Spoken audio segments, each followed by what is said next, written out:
Buat kita orang percaya, Roh Kudus itu tidak bisa dipisahkan dengan kehidupan kita. Hanya sayangnya, pribadi Roh Kudus ini yang paling sering disalahartikan atau disalah mengerti. Ya, sekali lagi karena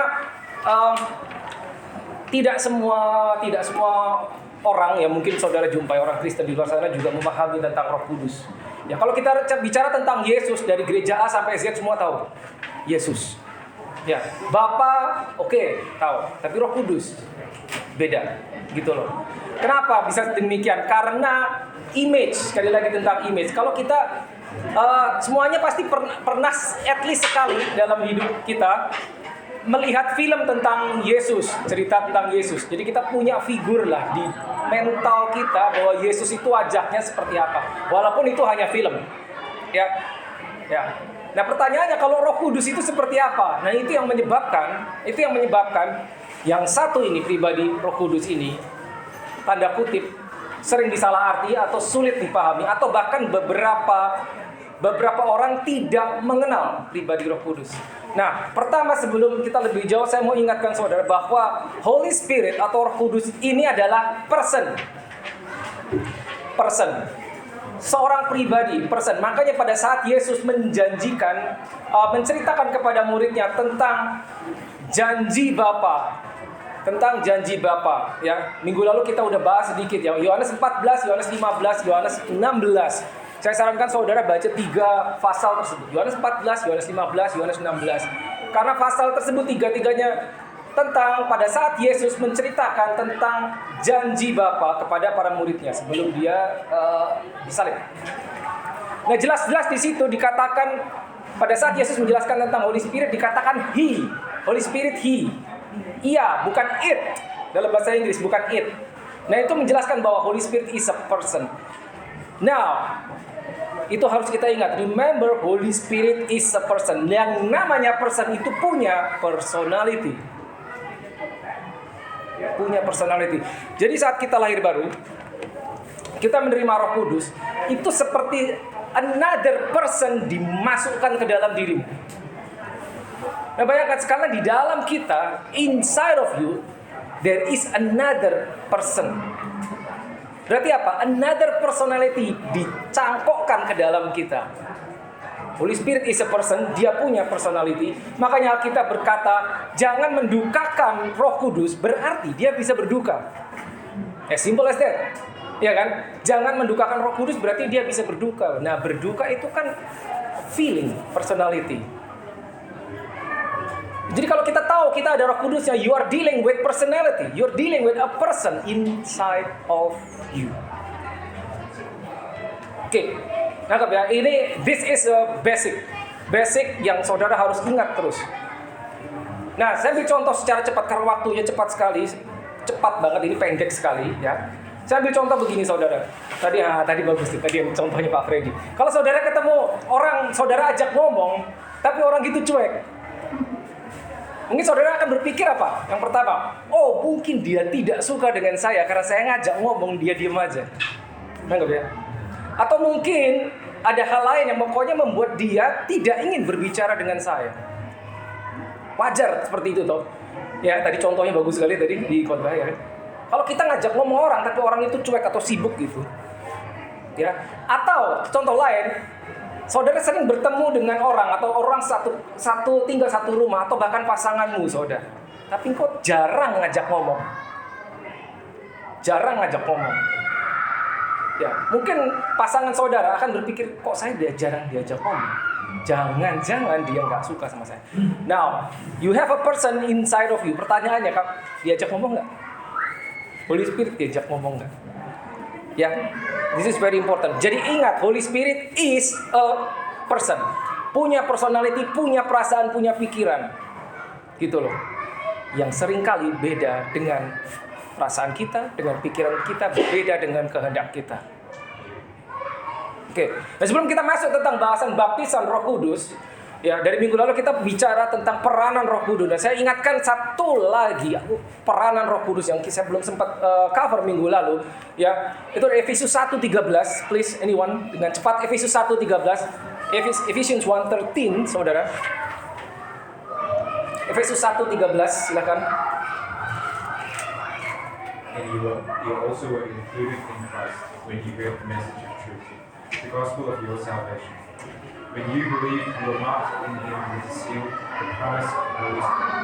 Oke, kalimat terakhir, having believed, you were sealed with the Holy Spirit of promise. Engkau dimateraikan dengan Roh Kudus, the Holy Spirit of promise. Dikatakan dimateraikan, berarti Holy Spirit adalah materai. Secara cepat, materai itu untuk apa saudara fungsinya? Kenapa sesuatu harus dimateraikan? Supaya apa? Supaya sah. Sesuatu diberi materai supaya sah, supaya legal. Dan dikatakan the Holy Spirit yang ada di dalam kau itu adalah materai. Supaya kau sah, supaya kau legal sebagai apa? Sebagai milik Kristus. Ingat baik-baik, Efesus 1:13, Efesus 4:30, Ephesians 4:30. Serupa soalnya. Ephesians 4:30. Dan janganlah kamu mengenal Roh Kudus Allah yang telah memeteraikan kamu menjelang hari kedatangan. Ya. Ephesians 4:30. Sekali lagi boleh lebih keras, Bu? Dan janganlah kamu mendukakan Roh Kudus Allah yang telah memeteraikan kamu menjelang hari penyelamatan. Nah itu sekali lagi. Jangan mendukakan, berarti dia bisa didukakan. Oke. Jangan mendukakan Roh Kudus. Ya, do not grieve the Holy Spirit of God by whom you were sealed. Sekali lagi di situ dikatakan, ya, dengannya kamu dimateraikan for the day of redemption, menjelang hari penyelamatan. Pertanyaannya, hari penyelamatan apa? Bukankah kita sudah diselamatkan? Tapi di situ ada kalimat yang menjelang hari penyelamatan. Kita sudah diselamatkan, tapi there is another, di bahasa Inggrisnya redemption. Ya, menjelang redemption, the day of redemption. Tapi tubuh kita ini masih tubuh jasmani, saudara. Ini masih ada dagingnya. Akan ada saatnya nanti di esok yang terakhir yang second coming, bahwa pada saat sangkakala terakhir berbunyi, maka yang fana ini akan mengenakan yang kekal. Nah, itu bodily redemption. Jadi Holy Spirit itu materai yang ada di dalam diri saudara, kayak ditandain. Kalau kau diberi materai, itu kayak ditandain. Yang itu sudah ada materai, yang itu pasti selamat nanti. Yang itu pasti selamat, yang itu pasti selamat karena apa? Roh Kudus. Itu loh. Nangkap ya? So this is very important, ini basic. Oke, baptism Holy Spirit. Nah, kita masuk sekarang secara cepat. Baptisan Roh Kudus. Baptisan Roh Kudus untuk apa? Pertama-tama, baptisan Roh Kudus adalah pengalaman yang berbeda dengan lahir baru. Baptisan Roh Kudus berbeda dengan kelahiran baru. Oke, saya rasa harusnya udah ada yang tahu. Baptisan Roh Kudus itu untuk apa? Baptisan Roh Kudus untuk apa, saudara? Kalau kita tanya penting baptisan Roh Kudus, oke, penting. Tapi untuk apa? Yes, for the power. For the power. Nah, kita tahu bahwa Alkitab mengajarkan tanda awal baptisan Roh Kudus adalah apa? Bicara dalam bahasa roh. Tapi dikatakan itu that is the sign. Tanda awal berarti tandanya nggak cuma itu. Itu awalnya. Tanda awal adalah yang itu dikunci, Pak. Di belakang. Tanda awal adalah berbahasa roh. Oke. But remember, baptisan Roh Kudus itu bukan cuma supaya kita berbahasa roh, lebih dari itu. Baptism of Holy Spirit itu for power. Power. Remember, untuk power. Kenapa kita perlu kuasa? Untuk apa? Yes. Kenapa kita perlu kuasa? Kita perlu kuasa. Nah, I'm laying foundation. Baptisan Roh Kudus berbeda dengan kelahiran baru. Baptisan of Holy Spirit is for power. Is for power. Ya, untuk supaya dapat kuasa. Oke, let's go to the Bible. Ya, Kisah 1 ayat 8. Mari. Kisah 1 ayat 8. Yes, that's it. Ya, anyone please, cepat. Tetapi kamu akan menerima kuasa kalau Roh Kudus turun ke atas kamu, dan kamu akan menjadi saksiku di Yerusalem dan di seluruh Yudea dan Samaria dan sampai ke ujung. Tetapi kamu akan menerima apa tadi? Kuasa, ya. When? Pada saat Holy Spirit comes upon you. turun atasmu. Saya bacakan bahasa Inggris. But you shall receive power when the Holy Spirit has come upon you. Remember last week. Ada 3 experience ya. Yang ketiga, the Spirit comes upon you. Bukan hanya with you, bukan hanya in you, but come upon you. Nah ini pengalaman baptisan Roh Kudus ini, yang ini. Kisah 1 ayat 8. Engkau akan menerima kuasa jika Roh Kudus turun atasmu. Comes upon you itu menaungi engkau sepenuhnya. Dan kalimat selanjutnya adalah and you shall be witnesses. Engkau akan menjadi saksi. Dari kalimat ini kita tahu bahwa untuk menjadi saksi,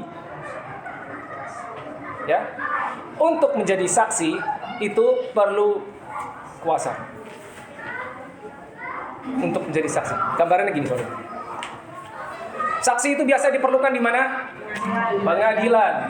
Nah, pada saat saudara berada di pengadilan, ya, saksi itu biasa dipanggil untuk apa? Untuk menguatkan, untuk membuktikan pernyataan seorang. Maka orang itu perlu membawa saksi atau saksi dihadirkan di pengadilan demikian. Nah, seorang saksi itu ngomong doang nggak bisa, saudara. Dia harus bawa evidence. Now, the best evidence adalah apa? Power. Power. The best evidence itu power. Jadi sebetulnya kalimat ini bicara apa? Kita bisa bilang kita dipenuhi Roh Kudus, saya punya Holy Spirit. But if you don't have power, look. So that's why the baptism of Holy Spirit itu dikatakan itu untuk power. Kau akan menerima kuasa pada saat itu menjelaskan mengapa pada saat muridnya lahir baru, setelah muridnya menerima Roh Kudus lahir baru, Yohanes 20 ayat 22 last week, Yesus bilang, kamu jangan kemana-mana dulu sampai kamu dipenuhi kuasa dari tempat mati. Jangan kemana-mana dulu. Kenapa jangan kemana-mana dulu? Karena belum ada powernya. Loh Tuhan, saya sudah punya Roh Kudus. Yes, engkau lahir baru mungkin. Engkau lahir baru. Yohanes 22 ayat 22 itu lahir baru murid-murid. Karena Yesus berkata, terimalah Roh Kudus. Berarti mereka menerima. Ya. Tapi dibilang jangan kemana-mana. Kamu sudah menerima Roh Kudus. But kamu harus menerima kuasa. Nah ini sering membingungkan saudara. Ya. So I have to make sure that you know exactly. Saudara tahu persis. Lahir baru, saudara menerima Roh Kudus. Yes, betul. Saudara lahir baru, saudara menerima Roh Kudus. Tapi belum selesai. Saudara perlu menerima kuasa dari Roh Kudus. Dipenuhi Roh Kudus, yaitu apa? Dengan baptisan Roh Kudus. Dua hal yang berbeda. Oke ya? Tangkap ya? Lahir baru sudah ada Roh Kudusnya belum? Yes. Ya. Tapi saudara perlu the next step, which is apa? Baptism of Holy Spirit, ya. Untuk apa tadi? Menjadi witness. Nah, witness bayangannya jangan bahwa kita menyaksikan kita ke jalan-jalan Yesus adalah Tuhan, Yesus adalah Tuhan. Betul, itu witness. Tapi witness ini dibilang witness unto me. Witness unto me, yang ngomong Yesus, engkau tuh jadi saksiku. Now, this is very simple actually. Yesus nggak kelihatan. Bagaimana orang bisa tahu tentang Yesus? Dia menitipkan kebaikannya kepadamu, menitipkan powernya kepadamu, menitipkan His glory even padamu. Jadi supaya dari apa yang kita omongkan, apa yang kita lakukan, perbuatan, tindakan kita, omongan kita, dan kita buktikan dengan kuasa, maka orang lain tahu, oh benar ternyata. Gitu loh. Maka baptisan Roh Kudus itu perlu. Nah murid-muridnya mungkin waktu itu udah senang. Oke, kita sudah menerima Roh Kudus, ayo kita mulai pelayanan. Tapi Yesus bilang nanti dulu, jangan kemana-mana, stay here in the city until engkau dipenuhi dengan kuasa. Itu bedanya. So the baptism of Holy Spirit is for power. Tanda awalnya berbahasa roh. Nah, gini. Saudara sering dengar orang berbahasa roh, but I have to tell you, tidak semua orang berbahasa roh, orang itu sudah dibaptis Roh Kudus. Nah, membingungkan bahwa yes, betul. But if you are baptized in the Holy Spirit, kalau engkau dibaptis Roh Kudus, pasti engkau berbahasa roh. Tapi jangan kaget kalau ada orang berbahasa roh, tapi dia ternyata belum dibaptis Roh Kudus. Karena apa? Karena itu gampang dipalsukan. Gampang dipalsukan. Gitu. Tapi jika seorang dibaptis Roh Kudus, dia pasti menerima tanda awal. Apa? Alkitab sudah bilang, bahasa roh. Bahasa roh itu bisa dipalsuin. Yes, bisa. Tinggal diikutin aja.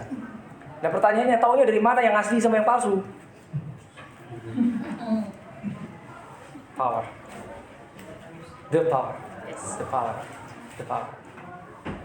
Nah, mungkin saat ini tiba-tiba ada yang di antara kita mikir, waduh, saya punya asli apa palsu nih?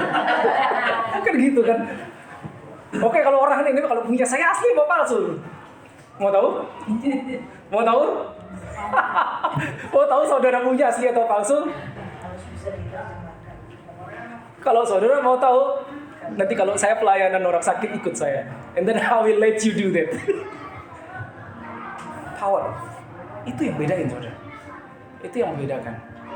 Gitu. Seringkali kita terkejut gitu loh. Kita bisa terkejut gitu loh. Jadi itu ya harus diingat. Bahasa roh itu bisa dipalsuin, bisa orang tinggal ngikuti bisa kok. Gitu. Ya. Oke. Baptism of Holy Spirit. Nah, kita belajar lebih jauh ya dari Alkitab. Oke. Nah, sekarang gini. Di dalam ruangan ini boleh tahu siapa yang telah menerima baptisan Roh Kudus? Jangan malu. Let me see your hands. Siapa yang telah menerima? Oke. Semua? Belum semua? Ada yang belum? Karena sebetulnya goalnya adalah kita belajar di sini adalah setiap saudara keluar dari sini, Som 2 ini baptisan Roh Kudus. Saudara menerima baptisan Roh Kudus. Ya. Goalnya adalah itu, makanya kita diperlengkapi, di-equip dengan understanding. Bukan cuma informasi, tapi understanding. Bukan cuma knowledge, tapi understanding. Knowledge itu cuma di level 1, understanding yang kedua, yang ketiga baru wisdom. Ya. Nah, goalnya adalah setiap kita menerima baptisan Roh Kudus. Gitu. Nah, bagi saudara yang belum menerima, tipsnya cuma satu, minta. Udah itu aja, minta. Minta, oh ya minta, bener. Minta. Oke, kita ke Lukas 11 ayat 17.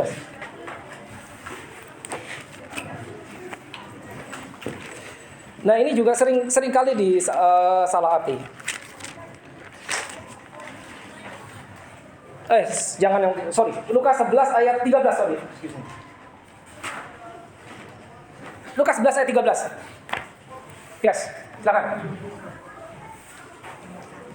Jadi jika kamu yang jahat tahu memberi pemberian yang baik kepada anak-anakmu, apalagi Bapamu yang di sorga, Dia akan memberikan Roh Kudus kepada mereka yang meminta kepada. Ya, kalimat terakhir boleh diulang sekali lagi Pak Freddy? Bapak di surga? Nah, Bapa di surga, Dia akan memberikan Roh Kudus kepada mereka yang meminta. Kepada mereka yang memintanya. Nah, saya tanya saudara, otomatis nggak itu sebetulnya? Di situ dikatakan Bapa akan memberikan kepada mereka yang memintanya. Faktanya bahwa semua orang yang lahir baru, belum semua mereka menerima baptisan Roh Kudus. Fakta toh itu toh. Kita bisa tengok kiri kanan kita, banyak orang Kristen lahir baru, tapi belum menerima baptisan Roh Kudus. Kalau di situ dikatakan bagi mereka yang memintanya, that means, mungkin itu tidak otomatis. Makanya tadi saya bilang, kalau saudara belum menerima dan saudara ada kerinduan, mintalah. Ayat ini yang berkata.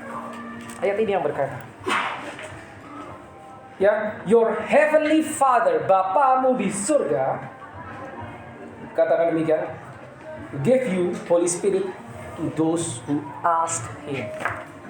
Itu, ya udah minta aja, minta. Nah, supaya apa? Dibaptis Roh Kudus. Sekarang pertanyaannya, rintangannya apa? Penghalangnya biasanya apa?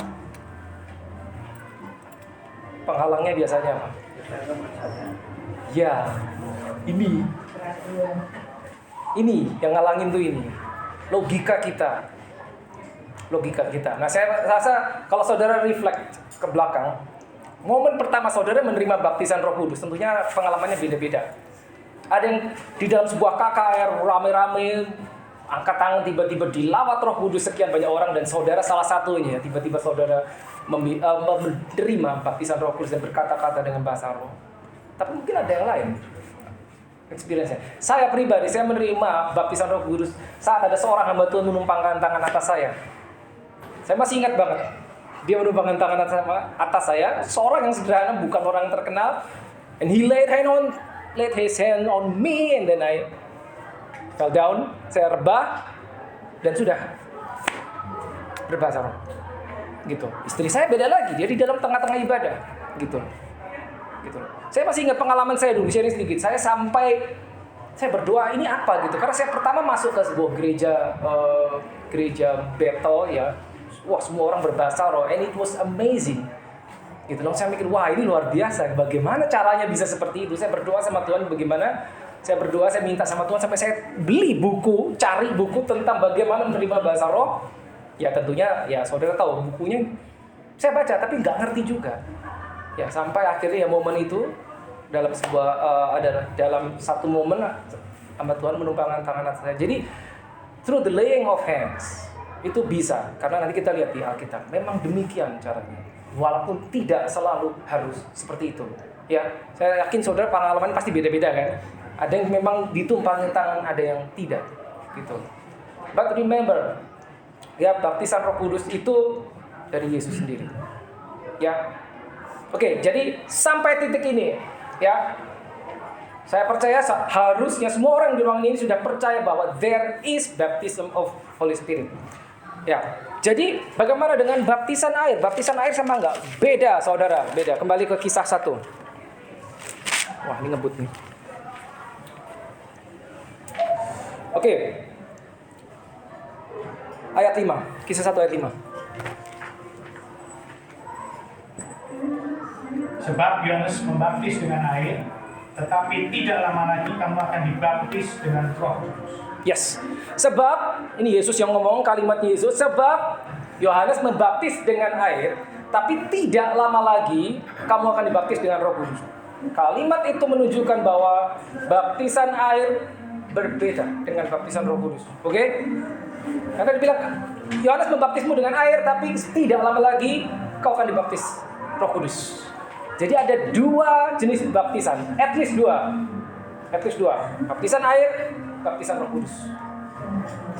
Gitu loh. Urutannya gimana? Harus baptisan air dulu atau baptisan Roh Kudus dulu? Beberapa orang punya pengalaman berbeda. Gitu loh. Baptisan air adalah tanda pertobatan. Ya, itu ada di Psalm 1 kalau saudara masih ingat. Ya, kita bertobat, kita memberikan diri kita dibaptis air. Ya, apa perlunya baptisan air dan sebagainya saya nggak akan ulang itu ada di Psalm 1, di Psalm Salvation. Ya. Tapi baptisan Roh Kudus itu beda. Jadi titik ini ingat ya, baptisan air adalah berbeda dengan baptisan Roh Kudus. Kenapa saya jelaskan ini sekali lagi saudara? Karena maksud saya gini. Jadi saudara kalau misalkan bertemu dengan orang atau teman gitu yang mereka belum menerima baptisan Roh Kudus dan mereka bertanya apa sih itu? Berarti saudara udah bisa jelasin. Apa sih itu? Kok kamu ngomong sesuatu kalimatmu kok aku nggak bisa ngerti? Apa sih itu? Tolong dong jelaskan. Kalau ada orang tanya gitu, udah bisa ya jelasin ya? Halo, bisa ya? Apakah nggak cukup? Saya di Indonesia udah dibaptis air. Apa saya perlu yang seperti itu? Kalau ada orang nanya gitu, bisa ya jelasin? Ya, itu perlunya, gitu loh. Karena saya nggak tahu, kalau saya beberapa kali ketemu yang model seperti itu. Saya nggak tahu, mungkin saudara belum pernah ketemu, tapi just in case saudara akan ketemu, ada orang yang mungkin tertarik pada saat engkau berdoa dalam bahasa roh, dan saya mau Yong seperti itu. Saya tertarik, tolong jelaskan. Oh, saudara jelasin gini. Saya mau, bagaimana caranya? Nah, lu tahu ya? Mukanya pada bingung. Oke, kita lanjut. Waduh, cepet banget. Oke, Kisah 8. Acts chapter 8. Oke, nah ini ya. Jadi kalau saya baca Kisah Rasul is amazing. Nah, kita akan lihat contoh-contohnya. Benar-benar yang menunjukkan bahwa orang lahir baru, percaya Yesus lahir baru. At that very moment, at that minute saudara percaya Yesus. Setiap orang percaya Yesus lahir baru, Roh Kudus diberikan. Baptisan Roh Kudus itu sesuatu yang berbeda. Nah, kita lihat Kisah 8. Nah, jadi ini settingnya di Samaria, bahwa daerah Samaria menerima pemberitaan Injil. Tadi udah dijelaskan Pak Freddy. Samaria itu orang dari mana munculnya orang Samaria? Yaitu akibat kawin campur antara Yahudi dan orang-orang Asyurian. Oke, nah kita lihat di Kisah 8 ayat 14, start dari 14. Yuk, anyone? Ketika rasul-rasul di Yerusalem mendengar bahwa tanah Samaria telah menerima firman Allah, mereka mengutus Petrus dan Yohanes ke situ. Lanjut. Tibanya di situ, kedua rasul itu berdoa supaya orang-orang Samaria itu beroleh Roh Kudus. Ya, stop dulu. Sampai di sana mereka berdoa supaya apa tadi? Samaria Terima. Roh Kudus. Oke, lanjut 16. Sebab Roh Kudus belum turun di atas seorang pun di antara mereka, karena mereka hanya dibaptis dalam nama Tuhan Yesus. Nah, Roh Kudus belum apa dikatakan? Belum turun. Mereka sudah dibaptis belum? Sudah. Satu lagi, next. Kemudian keduanya menumpangkan tangan di atas mereka, lalu mereka menerima Roh Kudus. Ya. Ya, Petrus sama Yohanes, Samaria. Dari Yerusalem ke Samaria itu jauh, 30 mil. Mereka dengar wah Samaria sudah menerima firman Tuhan oleh pemberitaan Filipus, kalau saudara baca sebelumnya. Ya. Jadi mereka perlu-perlunya menempuh jarak segitu jauh karena mereka mikir, oke ini mereka udah bertobat, udah menerima pemberitaan firman Tuhan, bahkan dikatakan sudah dibaptis toh. Tapi mereka perlu satu lagi. Sampai bela-belain jauh mereka berangkat. Dan mereka apa? Menumpangkan tangan, maka dikatakan I lay hands on whom I lay hands may receive the Holy Spirit. Ya, seperti itu ya. Tadi di Kisah 8 dari 14. Nangkap ya? Nah, rupanya ada orang lihat. Nah, ini menarik nih cerita. 18 ayat 18. Ketika Simon melihat bahwa pemberian Roh Kudus terjadi karena rasul-rasul itu menumpang tangannya, ia menawarkan uang kepada mereka, serta berkata, berikanlah juga kepadaku kuasa itu, supaya jika aku menumpangkan tanganku di atas seseorang, ia boleh menerima Roh Kudus. Nah, ada orang lihat namanya si Simon, dia pengen, tapi dia berusaha membelinya. Nggak bisa, ya jelas nggak bisa, gitu. Nah, saudara, kalau saudara nanti mengalami ada orang, ya kita bicara dari sisi positif ya, ada orang saya ingin menerima baptisan Roh Kudus. Saudara bisa layani nggak? Ya? Asal mau menerima dan jalur yang betul. Yes. Bisa. Yakin nggak bisa? Kalau dia dari kisah ini, Petrus Yohanes dia menumpangkan tangan atas mereka yang sudah dibaptis, sehingga mereka menerima baptisan Roh Kudus oleh penumpangan tangan, the laying hands, ya, oleh penumpangan tangan, mereka menerima baptisan. Saudara bisa nggak gitu? Kau numpangkan tangan atas orang dan orang itu menerima baptisan Roh Kudus, bisa nggak? Bisa. Kenapa kok bisa? Karena kita sudah ada kuasa. Ya, karena Roh Kudusnya sama di dalam situ. Jadi at this moment, saat ini, yang penting adalah setiap saudara, kalau saudara tadi angkat tangan, saudara berkata, saya sudah menerima baptisan Roh Kudus, make sure saudara yakin, benar-benar yakin bahwa ada Roh Kudus di situ, dan baptisan Roh Kudus itu memberikan kuasa. Nah, bicara tentang kuasa, jangan kaget kalau tidak semua orang mau menerima kuasa. Tidak semua orang mau. Kenapa? Loh, bukankah itu sesuatu yang baik? Bukan sesuatu yang menarik, katakanlah. Diberi power menarik, ya menarik, tapi kok nggak semua orang mau? Karena begitu engkau menerima kuasa, berarti satu paket dengan misi. Karena kuasa diberikan kepadamu bukan for nothing. Gitu. For a mission. Atau dibalik, sekarang saya balik ini. Karena engkau punya misi, maka engkau diberi kuasa. Nah, ini lebih jelas. Karena engkau punya misi, maka engkau diperlengkapi dengan kuasa. Gitu. Tapi pada kenyataannya benar, tidak semua orang mau melihat yang wah gitu, ditumpangan tangan, mungkin berbahasa roh, mujizat. Ada yang cuma nonton, diam. Ada yang cuma bahkan, apa sih ini? Jangan heran kalau ada yang begitu. Tapi ada yang berapi-api dan berkata, I want that. Saya mau yang itu, Tuhan. Ada yang begitu. Begitu loh. Ada yang begitu.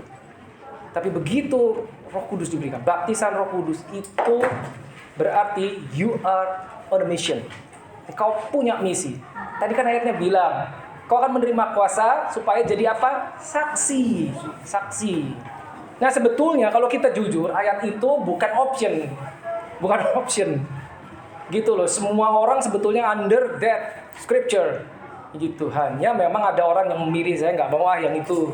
Saya mau jadi, ya pokoknya saya seminggu sekali ke gereja, oke, berdoa, oke, gitu loh. Tapi ya udah cukup lah, nggak mau yang terlalu wah banget lah, nggak mau yang pakai, ngomong yang bahasa yang itu, nggak usah lah. Atau saya belum siap, Pak, bahasa yang halus, saya belum siap, Tuhan. Pasti pernah denger dong, saya belum siap, Tuhan.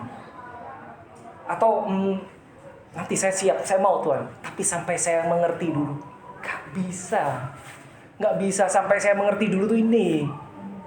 Gitu, just believe. Tapi ada yang begitu, orang ada gitu loh. Saya pernah jumpa juga, sudah bersama kami lama dalam persekutuan, baik orang baik karakter baik gitu loh. Semua orang berbahasa orang, ya dia diem gitu. Dan itu nggak sehari 2 hari, nggak seminggu, bertahun-tahun begitu. Dan menimbulkan tanda tanya, kita tanya gitu loh, kamu nggak pengen gitu loh. Dia bilang, aduh saya takut. Dia bilang takut, kenapa? Dia takut apa? Tidak bisa mengendalikan. Dan dia takut kalau tiba-tiba di depan umum tiba-tiba dia berbahasa roh tidak bisa dikendalikan. Dan intinya dia takut. Berarti itu apa? Main. Hanya karena tidak pernah diberi tidak punya pengetahuan gitu loh. Seperti itu. Ada yang begitu, ada saudara. Jadi macam-macam. Ada yang itu tadi, saya belum siap, Tuhan. Saya belum siap. Orang baik. Jadi gini loh. Saudara akan jumpa macam-macam. Saudara akan jumpa yang macam-macam. Ada yang pokoknya saya kan Kristen, saya tidak berbuat jahat sama orang. Tahu nggak, di luar sana itu banyak orang yang hidup dari norma positif yang ada di masyarakat. Norma positif itu apa? Pokoknya saya nggak jahat sama orang nggak jahat sama saya, selesai. Pokoknya saya berbuat baik toh, that's it. Selesai. Seperti itu. Gitu loh. Ya saya ke gereja, saya berdoa, berdoa. Udah gitu loh. Tapi sebetulnya nggak sampai situ. Ada sesuatu yang lain. Nah, Roh Kudus itu luar biasa. Tuhan itu dia nggak akan paksa kita gitu loh. Jadi ada sesuatu hal, kita tahu bahwa Tuhan itu maha segala, kita bisa sebut lah, maha apapun dia bisa, dia bikin apa aja bisa. Tapi untuk memenangkan hatimu, kita yang harus kasih. Dia nggak bisa paksa. Nggak. Kalau kita bilang enggak Tuhan, saya nggak mau, ya udah, nggak mau. Nggak. Dia hanya bisa mengingatkan, gitu loh. Tapi juga jangan heran, ada orang sekeras apapun hatinya, begitu at one moment Roh Kudus turun, mungkin dalam KKR hadirat Tuhan begitu pekat, orang yang ada ya cerita lucu, militer kolonel militer pakai seragam militer, no smile, lihat orang jatuh di lawat tuh no smile, gini aja, militer pakai seragam. Hadirat Tuhan turun, terkapar nangis juga gitu. Mau gimana gitu? Ada bisa begitu juga, bisa gitu. Nah, saya percaya hal itu bisa terjadi. Berarti Roh Kudus punya maksud yang luar biasa dalam hidup orang itu. Ya. Kalau kita berkata hati raja, bahkan seperti batang air dia tangan Tuhan. Dia mau alirin kemana aja bisa. Kita tahu cerita Saulus, orang yang begitu jahat, just like that, diubah. Ya. Oke, lanjut lagi. Kisah 19.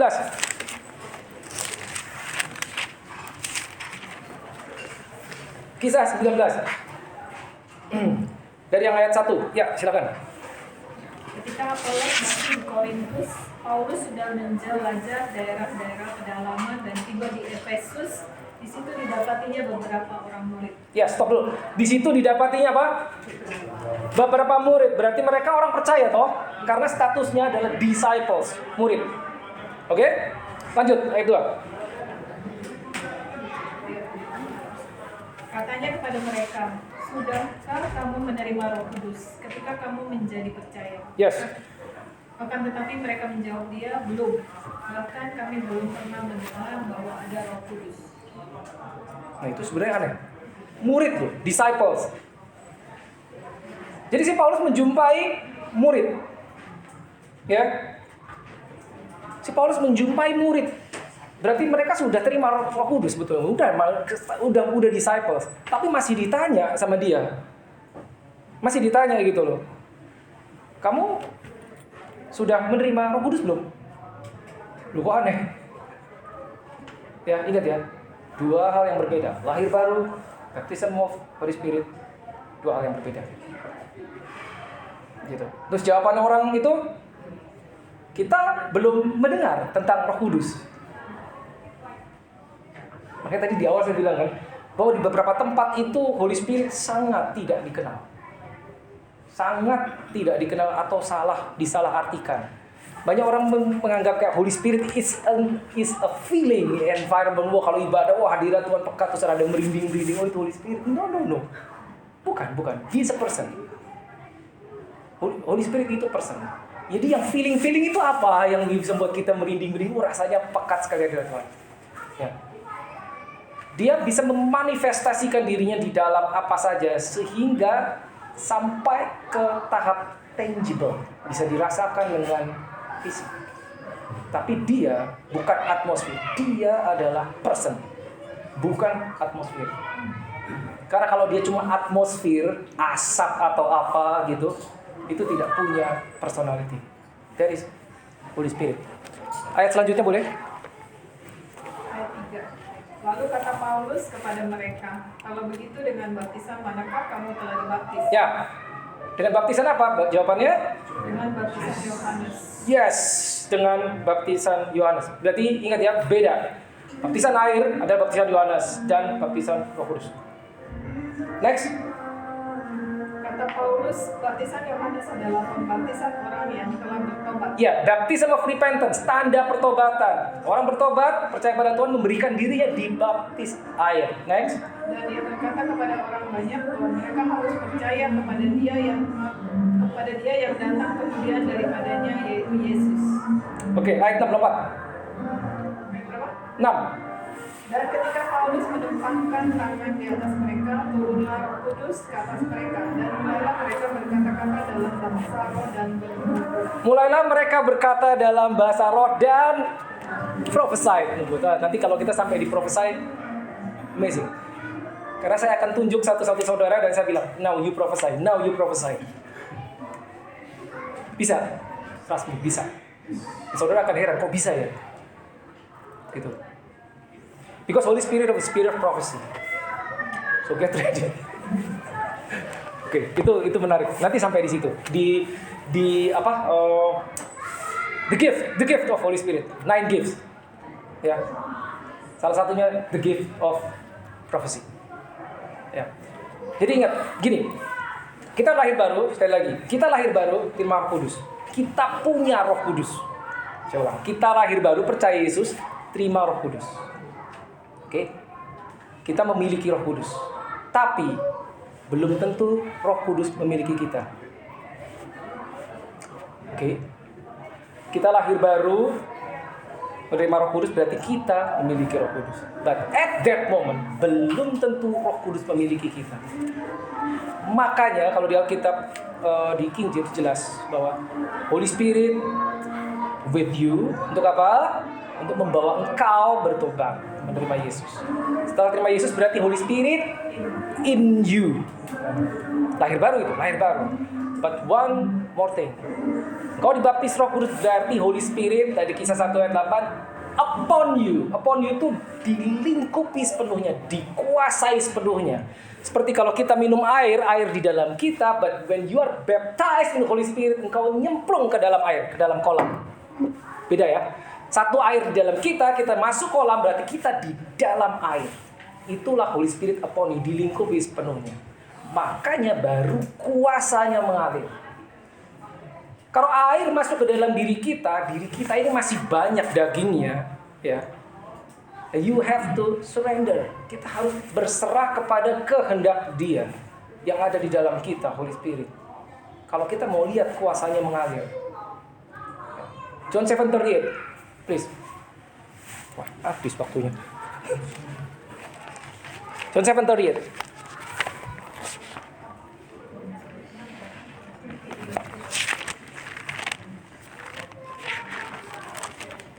Dan siapa percaya kepadaku, seperti yang dikatakan oleh kitab suci, dari dalam hatinya akan mengalir aliran-aliran air hidup. Ya, selanjutnya. Dan dimasukkannya dalam roh yang akan diterima oleh mereka yang percaya kepadanya. Sebab roh itu belum datang karena Yesus belum dimuliakan. Yes. Ini cerita Yesus ngomong, Roh Kudus belum datang, makanya kan Roh itu belum datang karena Dia belum dimuliakan. Tapi yang dimaksud dengan Yohanes 7:38 adalah tentang Holy Spirit. Nah, boleh sekarang sekali lagi baca pelan-pelan, setiap orang ikuti dalam hati. Baik kalimatnya bicara apa? John 7:38. Sekali lagi boleh buku silakan. Barang siapa percaya kepadaku, seperti yang dikatakan oleh kitab suci, dari dalam hatinya akan mengalir aliran-aliran air hidup. Oh, this is amazing. Barang siapa percaya kepadaku, ini Yesus yang ngomong ya. Seperti yang dikatakan kitab suci, maka dari dalam hatinya akan mengalir, will flow apa? Aliran atau aliran-aliran? Berarti berapa aliran? Banyak dong. Bahasa Inggrisnya rivers, bukan river. Rivers of living water. Aliran kehidupan. Dan ini dia berkata tentang Holy Spirit. Now, look. Gini. Dia bilang dari dalam kita akan mengalir aliran-aliran. Lebih dari satu aliran. Aliran-aliran, banyak aliran. Bagaimana mungkin kita mengalirkan aliran-aliran jika mata airnya belum ada? Ini menjadi mungkin pada saat mata airnya sudah ditaruh di dalam diri kita, maka riversnya itu baru ngalir. Sungai itu kan ngalir, itu kan dari apa? Ujungnya itu kan mata air toh, dari tempat tinggi ke tempat rendah. Ya. Dan ini dibilang kalau kita percaya, dari dalam kita akan mengalir rivers, aliran-aliran. Tapi sebelum ini bisa terjadi, mata airnya harus ditaruh dulu. Mata airnya itu harus ditaruh dulu. Dan begitu mata airnya itu apa? Ya, Roh Kudus itu sendiri. Pada saat kita lahir baru, kita menerima mata airnya. Oke. Tapi belum ngalir, belum bisa. Pada saat engkau dibaptis dengan Roh Kudus, engkau diberi kuasa, baru bisa ngalir. Itu bedanya. Aliran-aliran itu banyak apa itu? Stream, anointing. Anointing, saya nggak tahu, nggak ada batin tentang anointing. Saya paling suka kalau sharing tentang anointing. It's amazing, anointing. It's mind blowing. Anointing. What is anointing? Seringkali kita salah tentang anointing. Ya, makanya tadi saya kembali tanya. Jadi kalau bisa nggak saudara tumpangkan tangan atas orang lain dan dia menerima baptisan Roh Kudus? Bisa. Bisa. Paulus bisa, Petrus, Yohanes bisa. Bisa. Engkau juga bisa. Bisa. Cuman mungkin belum pernah aja gitu loh. Bisa. Coba aja. Anak, siapa yang punya anak ya cobain. Kalau anak saudara belum menerima baptisan Roh Kudus, just try. Ya, bisa. Karena apa? Begitu ini tumpang tangan, itu something, itu tadi aliran itu yang mengalir. Bukan kuasa kita, bukan kuasa kita. Nah, untuk healing juga sama, kita menumpangkan tangan itu ada yang mengalir, seperti Yesus gitu loh, menumpangkan tangan itu mengalir, sama. Nah, kalau pada saat itu dilakukan dan tidak terjadi, berarti ada tanda tanya loh, kenapa kok alirannya nggak ngalir? Oke, simple question, very simple answer. Apa sih yang menghalangi aliran? Biasanya apa? Kalau saudara punya keran di rumah, selang gitu loh, selang buat nyiram tanaman. Ya, kalau saudara hidupkan airnya nggak keluar, kira-kira kenapa? Nyumbat, betul. Ada yang menyumbat, berarti mampet bahasa Indonesianya, mampet tersumbat. Biasa yang menyumbat itu apa? Kotoran. Udah, simpel kan? Simpel kan? Ini bilang apa? Dari dalam hatimu, out of your innermost being, yang paling dalam. Oke, saya tanya, kalau di dalam hati kotorannya apa? Dua itu lancar sekali. Coba-coba lebih keras biar direkam.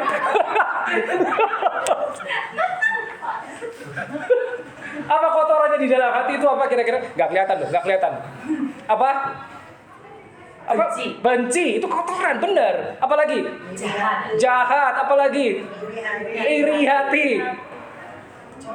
Emosi. Itu kotoran. Itu kotor.